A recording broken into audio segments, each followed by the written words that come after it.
Hello, welcome to Montessori Moments. My name is Lauren and I am a former pre-primary guide in a Montessori classroom, but now I am home with my 3 children and homeschooling them all. I have 2 boys, a 10 and a 6-year-old, and a little girl who just turned 20 months. So I'm about to give you a little tour of our Montessori environment in the home. And I just wanted to give you a little background about what a Montessori environment might look like in a home, and it looks different to anybody who's setting it up, depending on your home environment, what materials you have, what furniture you have, how much space you have, your goals and your personality. So I'll show you what ours looks like. But the main tenet behind Montessori is independence, freedom of movement, freedom of choice. So you'll notice that things are down on her level so that she can have access to them within limits. So I mentioned in the tour that she's still mouthing, so I'm not putting crayons or chalk out because if I leave her unattended with crayons and chalk, she'll start chewing on them, so that's not safe. I do have safety gates up in different places in the house to keep her safe. So those would be the limits in the freedom of the home. But for the most part, I have her materials out. She can access them whenever she wants through the day. And I've given her lessons on how to use the materials properly. Sometimes she explores them and finds creative ways to use them. The principle is independence. So you'll also see little spaces for her that she can learn how to put on her shoes, she can learn how to get dressed, furniture that's her size, little chairs and tables that fit her just right. I didn't show in the tour, but she has a little coat hook in her closet with the coat that she can hang up that's right at her level. So the principle behind fostering independence is that an independent child is a confident child, and a confident child is a confident learner. So really, I'm trying to set a foundation for all of my children to be confident and independent, so that they'll be confident and independent elementary students, confident and independent teenagers, and confident and independent adults. So, it starts at the beginning, and it starts at the pace that you are comfortable with, and what works out for your family. Without further ado, I'll show you the tour, and you'll see what our space looks like. Hello, Evelyn, can you say hello to everybody? Can we take them on a tour of your space? Is there peepees? No peepees in there, it's clean. All right, this is by our front door, and that's Evelyn's chair and her outdoor shoes and indoor shoes. She's not wearing her indoor shoes right now. And here's Evelyn's potty. We sit there, we read books, we catch peas, but she does still wear pull-ups. All right, here is Evelyn's chair, and she's got some books by her chair. And a giraffe, yeah. So in Montessori, we like to have just a few things out at a time, and children in this age are in a sensitive period for order, so they like to know that they can expect to find their things where they found them the day before. So this is kind of where everything lives all the time, and things do flux and change, but I try not to change too often. This is her ball tower, and she's got a little basket of balls, and she drops the balls down there. She's got nature matching, family pictures, magnetic fishing. Do you want to do some fishing? There's her bird matching, her sports matching. So she works at the shelf with the fishing, but the other things she'll take to the table or a rug. She's got some threading work, a big and little pumpkin sorting, and then her farm animal sorting. And over here, what'd you get? You got a fish? Thank you. Mom. Can we put the fish here in the basket?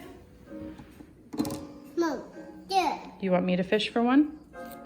Okay.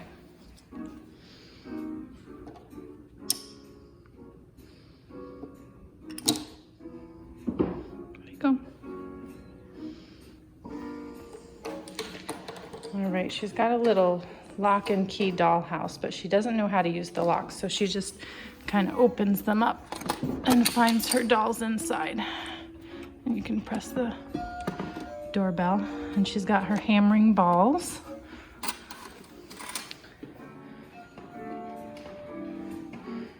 And over here, stacking cups, sorting colors, stacking rings, stacking shapes, shape matching, pom-poms for one-to-one correspondence and color matching.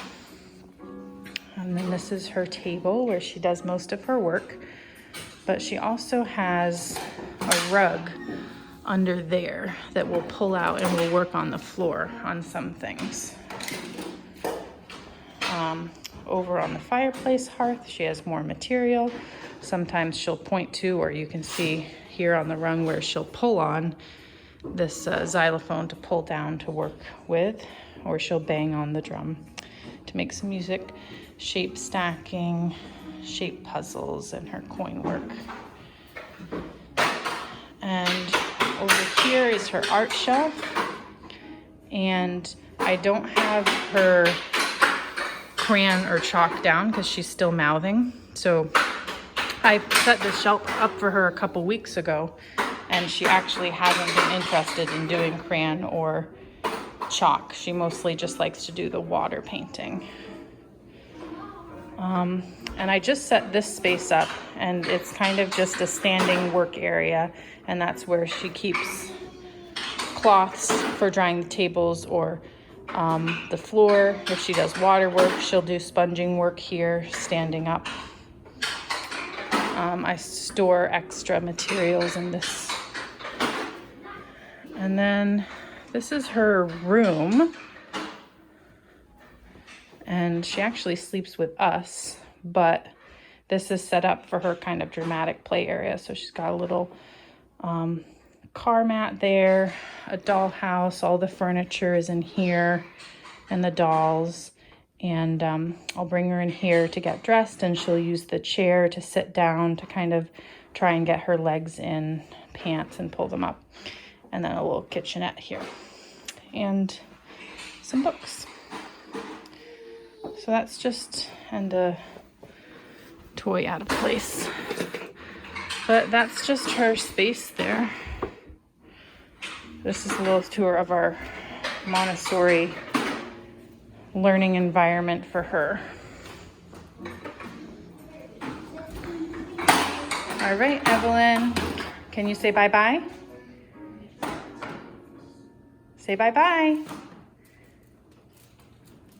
She's busy working.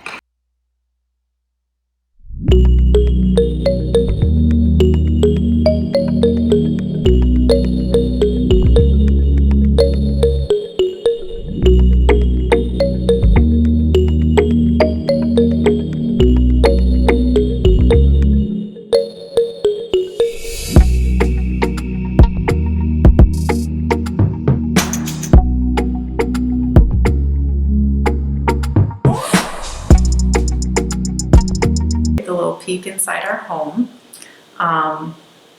This environment is always in flex. I'm always kind of tinkering with it based on my observation of Evelyn and how she is interacting in the environment.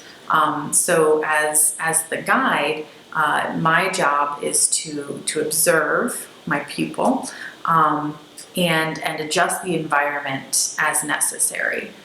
So it best serves her. So that is, maybe moving furniture around, maybe switching out materials that she's no longer interested in or that she's mastered and she's ready for a new challenge. And just always watching her and seeing what she might be ready for next.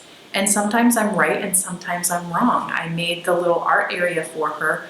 I really thought she was ready to, explore art with the chalk and the crayon, and she's not really interested. I made a little beading work for her using some toilet paper rolls, and she's not quite there yet. But I'm always trying to provide new opportunities for new challenges for her to explore. While at the same time, maintaining some consistency. So because she is in that sensitive period for order, that I want her to know that, her environment is going to be very similar day to day. And she can know to expect her matching work over on this shelf, her shape work over on the fireplace hearth, etc. And it's a comfort for them to know that, but it's also an excitement when a new material comes out. So I hope that this was helpful for anybody who is interested in learning what a Montessori home environment might look like. Like I said, it looks different for everybody, based on your own aesthetic, based on your own personality and your own style, and based on the individual children, because everybody develops at different rates and everybody has different interests and skills, and Montessori means follow the child. So that's what our environment here strives to do, is to follow Evelyn as she grows, and I hope that that I can share more in the future about how we adapt and change our environment as Evelyn grows. Have a great one. Bye.